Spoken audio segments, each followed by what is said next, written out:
We are entering week 3 of fantasy football, and there are a ton of wide receivers that need to be purchased in your fantasy football leagues. I would say more so than any other year that I could remember, the passing game is at an all-time low through the first 2 games of the season, and the wide receiver position, there's tons of studs available for very, very good price tags. So, Danny, let's not waste any time. Who is the first wide receiver that you are buying actively in your fantasy football leagues? Yeah, and that's going to be Tank Dell, wide receiver of the Houston Texans. You guys know my thoughts on Nico Collins. I think he is still the alpha of this team, but I do think that Tank Dell is severely getting discredited right now because people will look at the bottom line. People will see that Stephon Diggs outscored him in both weeks 1 and week 2. Obviously, Nico Collins being the true one on this team, I think people are starting to accept. But Tank Dell is still a supremely talented wide receiver. And the way I view the Texans wide receiver core is that I think Nico is the alpha, and we will see Diggs and Dell rotate weeks going throughout the season. Not to mention, if you do look at the usage, he's still getting his normal allotment of routes. He's playing 80+% of the team routes. He has 30% of the team's air yards so far this year. And the other thing that I really like is he has 41% of the play action targets. The reason why I mentioned that is we know that Bobby Slowick, obviously coming from Shanahan, obviously enacting that Shanahan scheme. One of the main concepts of the Shanahan offense is establishing the run, running between the tackles, and setting up those play action deep post shots. Tank Dell is the player on this Texans team that has just gotten unlucky on those shots. I mean, a couple plays he's been targeted down the field, and I believe even in week 1, he had like a 40-yard touchdown that was called back. So it's really just how the ball has bounced thus far. The thesis for Tank Dell still remains intact. Big play threat attached to CJ Stroud, top 5 level insulation with this Texans offense looking like a fierce unit throughout the first 2 weeks. I am buying Tank Dell. The common sentiment for a lot of people right now is he is the number 3 wide receiver for this team. And I think you could be able to get him for wide receiver 30, wide receiver 35 level price tags. And he has not budged for me. He is still a top 25 to 28 wide receiver for me the rest of the season. So if you can get him for low end wide receiver 3, maybe even a wide receiver 4 price tag at this point, I will be buying every single time.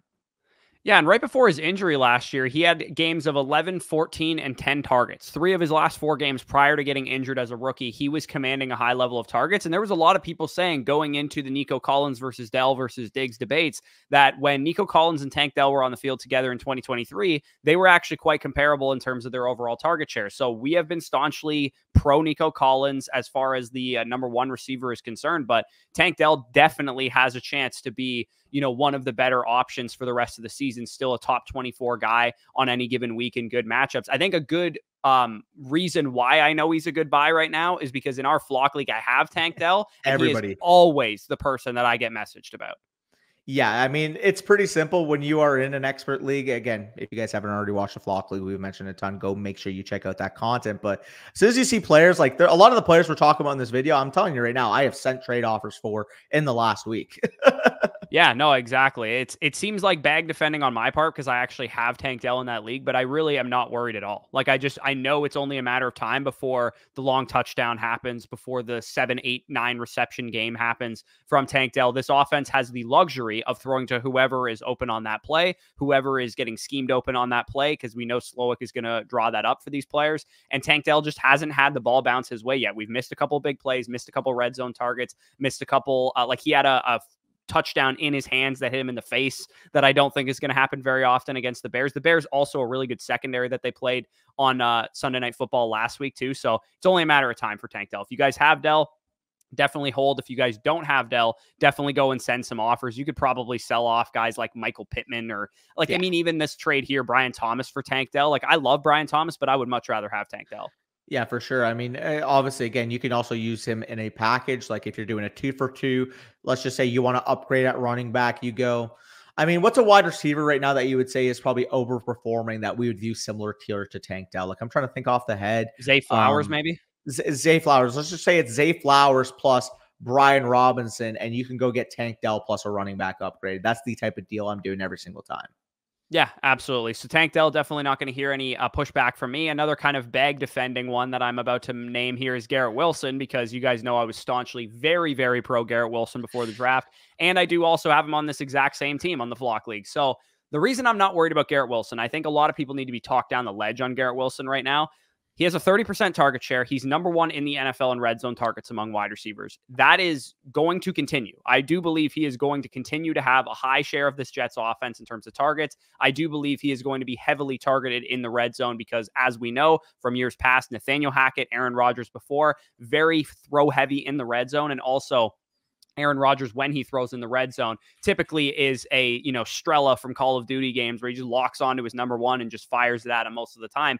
Garrett Wilson and Aaron Rodgers have played 2 games together, 2 total. They didn't play any games together last year, played like 5 snaps together last year. So they're building chemistry. Both of those games that they've played together so far were road matchups. And Garrett Wilson was going up against 2 former all-pro corners with L'Jarius Sneed and Charvarius Ward in the first 2 games of the season.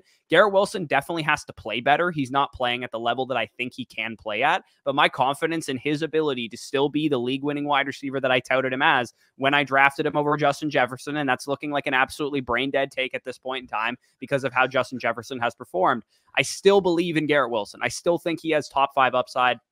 I still believe he is a top 8, top 7, even top 6 wide receiver rest of season for me. And if you can get him right now in some of these deals, you can see Kyron Williams and Garrett Wilson selling high on a Davante Adams, James Conner combo. I think that makes a lot of sense. Brandon Aiyuk, I'll talk about in a little bit, but I would prefer Garrett Wilson to him. Jonathan Taylor, we'll talk about in the running back video, but I would prefer Garrett Wilson to him. There is a ton of overperforming like wide receiver 2s right now and overperforming like running back 2s right now that I do think you can use to get up to Garrett Wilson. And that's what we're trying to do. When we make trades, I'm trying to upgrade my starting lineup, get guys that I can feel very confident in as every week starters. Because in a lot of my fantasy leagues right now, I don't know about you, depth is not an issue for me. I usually have a lot of really good options on my bench. I'm that guy in the sleeper weekly report every single week that says I only started, 60% of my overall production because my bench players are going off. The easy way to fix that problem is to trade one of my bench players plus one of my starters and get up to a guy like Garrett Wilson. Yeah, consolidation deals are always going to be a big factor in fantasy. We could always supplement our depth on the waiver wire, but going out and getting secured alpha level target shares and Aaron Rodgers Jets offenses is what we should be doing with Garrett Wilson. So when you actually look at how the Jets passing attempts have broken down thus far with Aaron Rodgers in the first 2 games, they've thrown the ball 58 times. Aaron Rodgers has 58 pass attempts on the year. 31 of them have gone to Garrett Wilson and Breece Hall. This is a very concentrated offense. We know where the ball is going. It is going to 2 players, and that is Garrett Wilson, and that is Breece Hall. Obviously, Breece Hall already been a very, very good fantasy football asset, but the thesis still remains that Garrett Wilson is by far the most talented wide receiver on this team, is already getting looks inside the red zone, and we know that Aaron Rodgers will heat up. Older quarterback coming off of that lower body injury with the Achilles tear last year. Week 1, week 2 was not where we were drafting Aaron Rodgers in the Jets offense for. Week 5, week 6, once he settles in, once he looks like the Aaron Rodgers of old, is when we can set our expectations for Garrett Wilson in this offense. Yeah, in the next 4 games, 3 of them are at home for the Jets.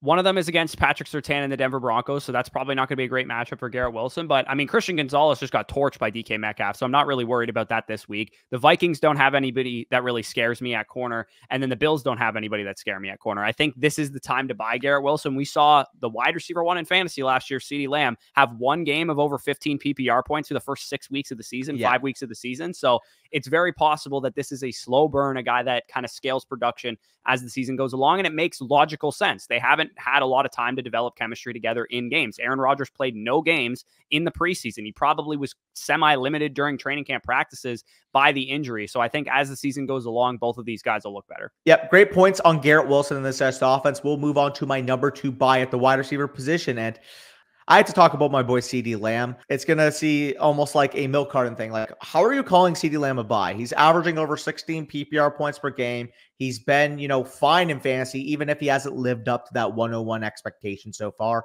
because there's some other guys outscoring him at the position. But I don't think people realize just how affected he was by game script in the first 2 games. I've mentioned this stat before, but in the week 1 game against the Browns, where the Cowboys blew out the Cleveland Browns, Dak had 156 of his 179 passing yards in the first half. Obviously, we saw last week, the Cowboys were down 21-6 in the mid-first quarter. It was a game that was already over really before a game. The Saints offense just was completely taking it to the Cowboys defense. Once the Cowboys are in more neutral game scripts, once we see, closer game environments going forward, we will still see that CeeDee Lamb alpha trajectory that we've seen in years past. I mean, we saw just last year in the last 8 games, we saw him be a legit league-winning player down the stretch last year, 28 PPR points per game, like I said, in the last 8 games. I'm not saying buy CeeDee Lamb because he's been awful, because clearly he hasn't been awful.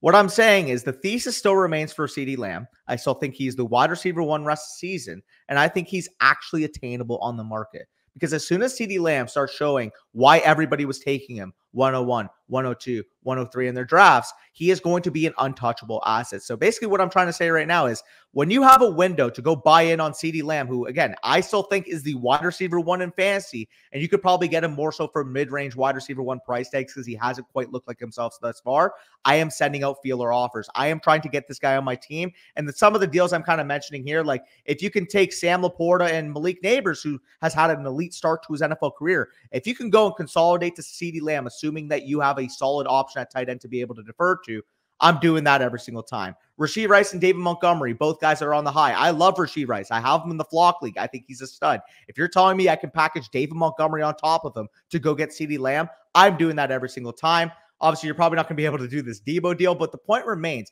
if you can take 2 high-performing players that still have a lot of value and be able to transfer them into CeeDee Lamb, I think this guy will be the highest-scoring player at his position, which is the biggest advantage you could have in fantasy. Yeah, this is kind of more of like a sharp league play, I would say, on Yes. CeeDee Lamb, because the easy way to consolidate is I drafted a guy, he's on my bench. I'm going to take him plus a starter and consolidate my assets. But that is pretty common knowledge in sharper leagues, right? A lot of people try and do that. I think another way to consolidate that's a little bit more underrated is I have a bench player who I could swap into my flex if I trade one of my starters outright, like, you know, some of these people are doing here with this David Montgomery deal. You probably lost your RB2 in that deal, but if you drafted J.K. Dobbins later on in your draft, you have him on the bench right now, and you could just swap him right into your RB2 slot. And that's kind of the underrated, like 2-for-1 deal that you can actually take 2 of your starters rather than a bench player and a starter and go up and get a guy like CeeDee Lamb. Yeah, so when you're actually equating it out, let's just say, so the extra bench spot you got there, let's look at that Rice and Montgomery deal for Lamb. Even if Rice becomes an 18.5, 19 PPR point per game player, CeeDee Lamb has the opportunity to be a legitimate 23, 24, 25 point per game player. When you take in, okay, David Montgomery across a full season, even in the most optimistic projection, it's probably about a 14.5, 15 PPR point per game player. If you supplemented in RB2 production from even, let's look on the waiver wire, Carson Steele can give you maybe 11 points per game, or Samaje Perine if you go that route in the KC backfield, or there's going to be waivers across the year that can supplement 8 to 11 points in your lineup to the point where consolidating on CeeDee Lamb and also affording the bench spot on an opportunity to hit a home run is going to be your best path towards getting upside. Yeah, and maybe you just lucked into a J.K. Dobbins or a Zach Charbonnet or Jordan Mason. Yeah. Probably a lot of people have Jordan Mason on their, probably not on their bench now, but like they probably just picked him up as an additional player that they didn't think they were going to have as a starter who is becoming an every week starter for them. And speaking of the San Francisco 49ers, I am absolutely buying Brandon Aiyuk. Slow start, kind of understandable. Again, if you notice a trend, all 3 of the players that I talk about are just slow start, kind of understandable guys. And Brandon Aiyuk is no exception to that rule. He was holding out all of training camp. He showed up, 5 days before the season started.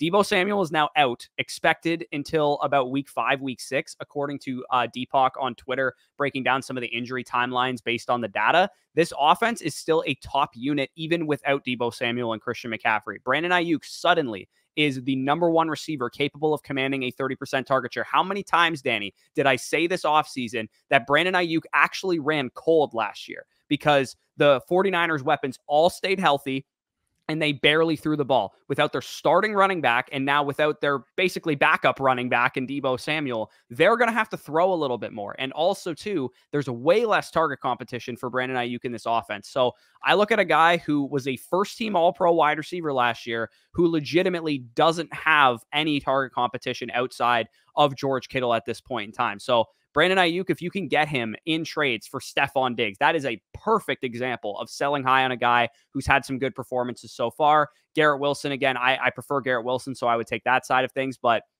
if you're looking to go up from if somebody's trying to sell off Cooper Kupp because they need fantasy production right now, Aiyuk is a good guy to go after. There's tons of examples of deals. Taking a guy like Davante Adams, for example, coming off of a big week, Zay Flowers coming off of a big week.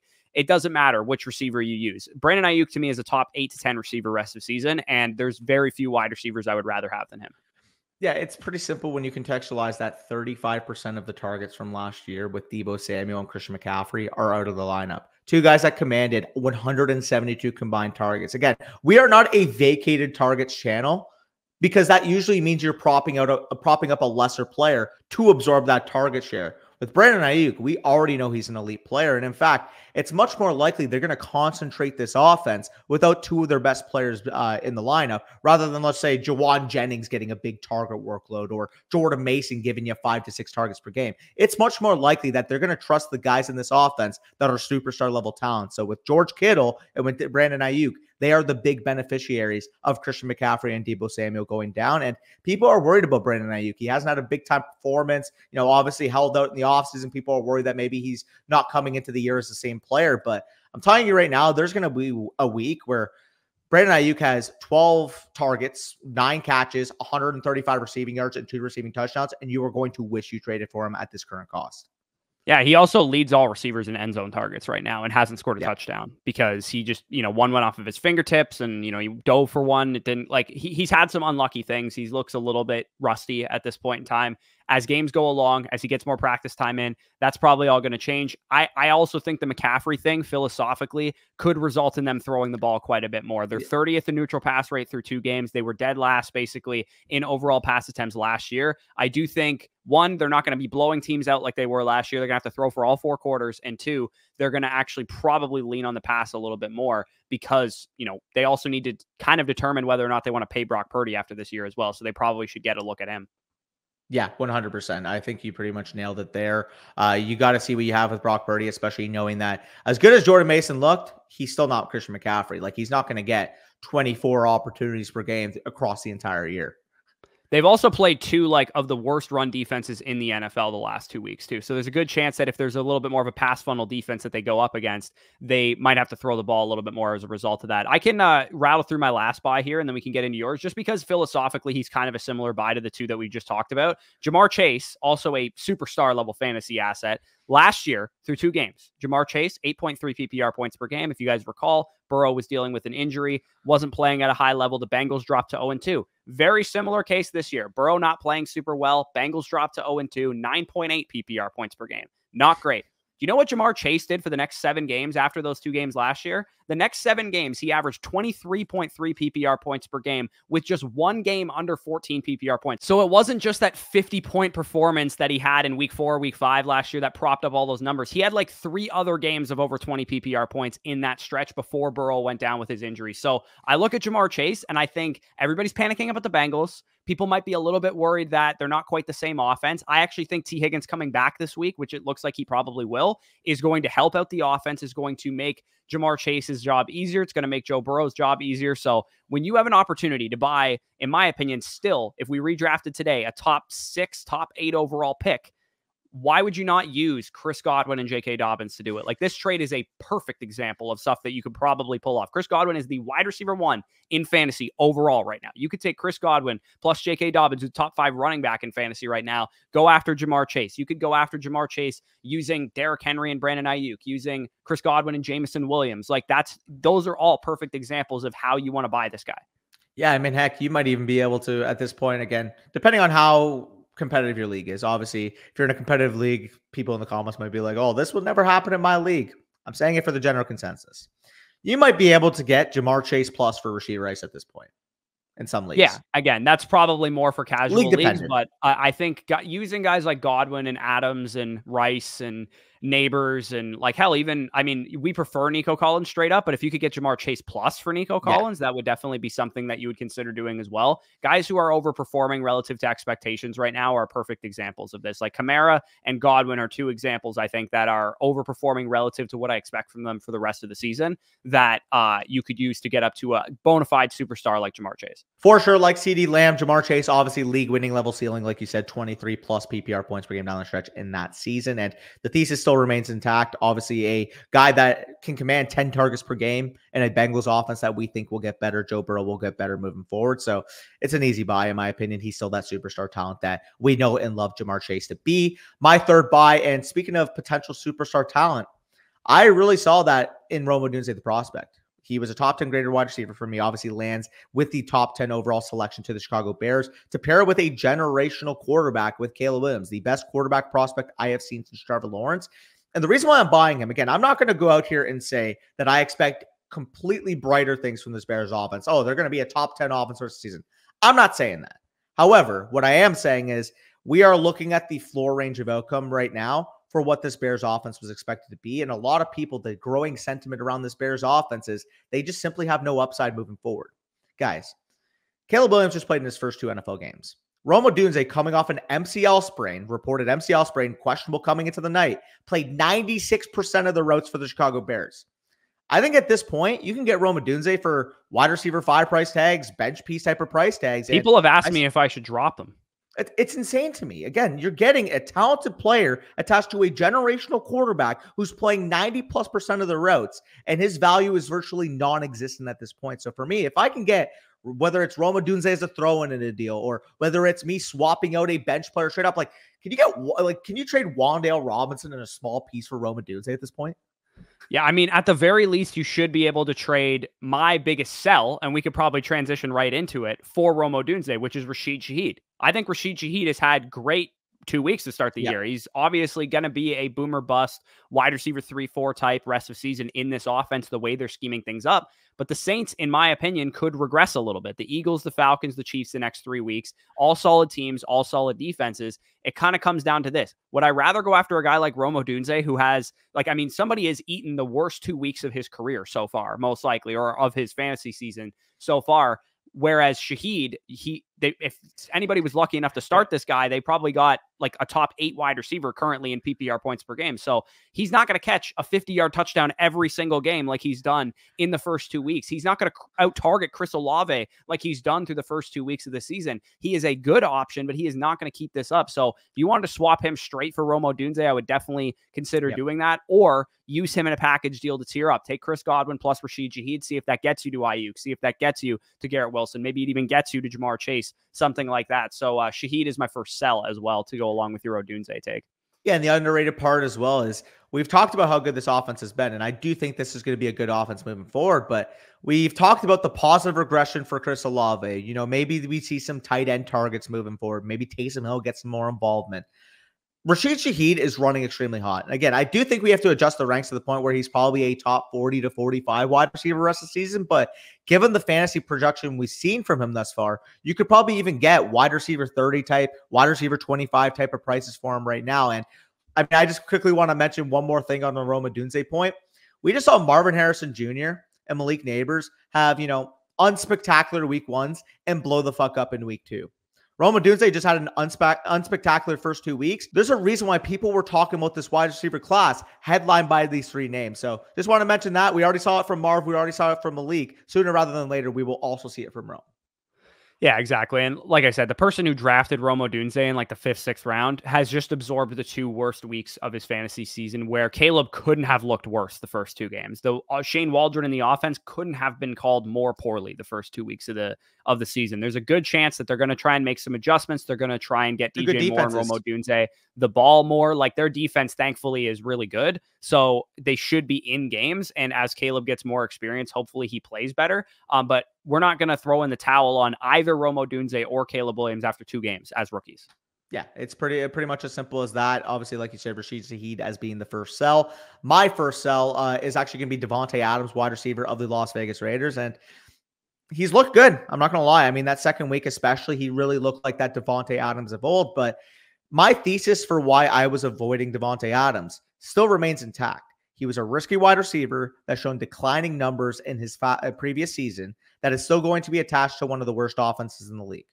Are we that much more optimistic on the Raiders being a good offense at this point? I would say I'm slightly more optimistic on them, just because I think Minshew has looked good enough. Like, I actually thought part of the downside risk case for Davante Adams was they look like the Panthers. And I understand that. Again, he did rise in my rankings a little bit, but overall, the round 2, round 3 range at wide receiver, it's been decimated to the point where people are going to see Davante Adams as being like the only hit in that range and convince themselves that maybe they can get prime Davante Adams back because he did have a very good game in week 2. If you can convince someone that the 18 plus PPR points per game, the wide receiver 1 level pace he's on right now is something that can be constant for the rest of the season, that's where I'll be selling. And the reason why I'll be selling is because I think straight up you can flip Davante Adams for any of these wide receivers that I currently have ranked right above him. Devontae Smith, Drake London, Mike Evans, DK Metcalf, all guys that I think you can trade Davante Adams straight up for right now that I would prefer Davante Adams to for the rest of the season. And that might even be lowballing. You might even be able to get somebody valued in the top 12 to 14 range. Like, would you be at all shocked if right now you started 2-0, you can trade Davante Adams straight up for AJ Brown because that guy started 1-1 or 0-2 and is panicking? Yeah, I think you definitely could. We already talked about Wilson and Aiyuk. I would rather have both of them than Davante Adams rest of the season. I think it's very possible you could pull that off. I think you could pull it off like the trade finder here from Flock Fantasy, which we've been referencing this entire video. Malik Neighbors for Davante Adams, probably very possible in a lot of people's leagues as well. Maybe even Davante Adams plus a small piece gets you to Jamar Chase or CeeDee Lamb. Probably not, but in more casual leagues, it's definitely possible. It's funny that I quoted the exact Davante Adams for AJ Brown deal, and then I actually literally see it in the screenshot. So there we go. Yeah, no, exactly. So let's rattle off our last 2 sells here. I already kind of made reference to this one, but Chris Godwin, love him. Obviously, I'm a fan of the team. Everything I said about him in our skyrocketing video is true. They're using him very well. Liam Cohen's calling the offense. Baker Mayfield looks good. But there is opportunity to tier up from here. No wide receiver has been better in fantasy this year. No wide receiver has been better. He's wide receiver 1 overall right now. Do we think that will continue?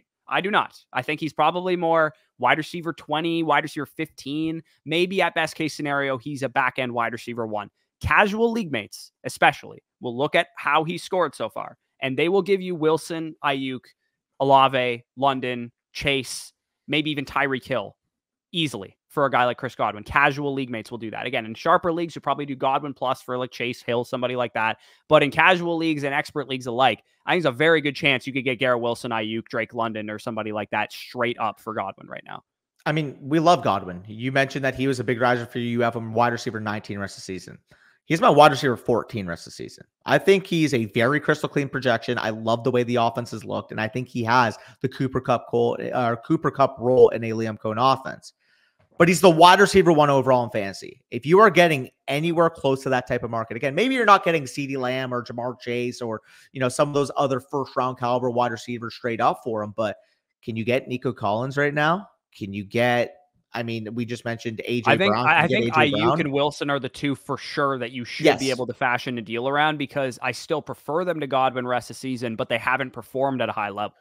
100%. So again, we like Chris Godwin a ton, but at the same time, this is about exploring the market in your league. If your market is dictating that, oh yeah, we are treating Chris Godwin as a wide receiver 1 rest of the season, I have him more so as a high-end wide receiver 2. Therefore, I would be exploring my options. Yeah, absolutely. Again, when we see these spike weeks and good performances, we look at the usage, we look at, okay, history of the player's career, so on and so forth. Is this going to continue? Like I said, at the absolute best case scenario, Chris Godwin's a back-end wide receiver 1. More likely he's a mid wide receiver 2, or maybe even a high-end wide receiver 2 at the more likely scenario. If you can get up to guys who actually have wide receiver 1 projections, which you should be able to, nobody's been better in fantasy so far, then you have to do it. You have to explore your options. 100%. But we'll move on to my number 2 sell. And it's funny because obviously, Chris Godwin, a guy that had a big time year in 2019. I believe the breakout year for Calvin Ridley was also in 2019. Obviously now other Tennessee Titans. I don't mind Ridley moving forward, but he's coming off of that huge game, obviously over 24 PPR points in that game that he just played. He's extremely volatile week to week based on the offense that we've seen.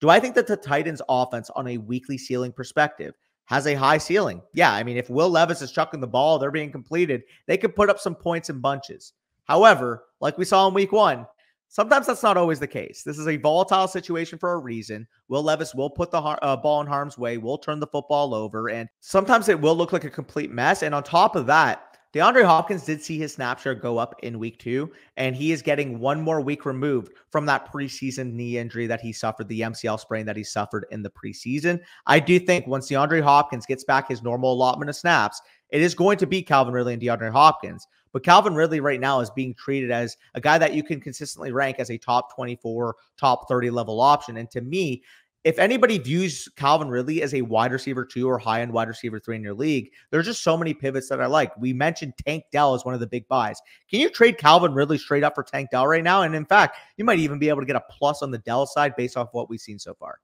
Yeah, I think very comfortably you should be able to. And also, too, like there's other number one wide receivers that have underperforming. We talked about Amari Cooper last week. I definitely would prefer Amari Cooper than Calvin Ridley. We haven't talked about George Pickens, but he's a good honorable mention as well. Clear number one receiver who, I would prefer to Calvin Ridley. Maybe, again, you can use Calvin Ridley in a package deal to get up to Chris Olave, Drake London, some of the guys we've talked about, Wilson, Aiyuk, and those type of dudes. Again, at the very least, you should be able to get in the Tank Dell range using Calvin Ridley, or maybe you could buy an RB2 type or whatever if you wanted to go after somebody like that.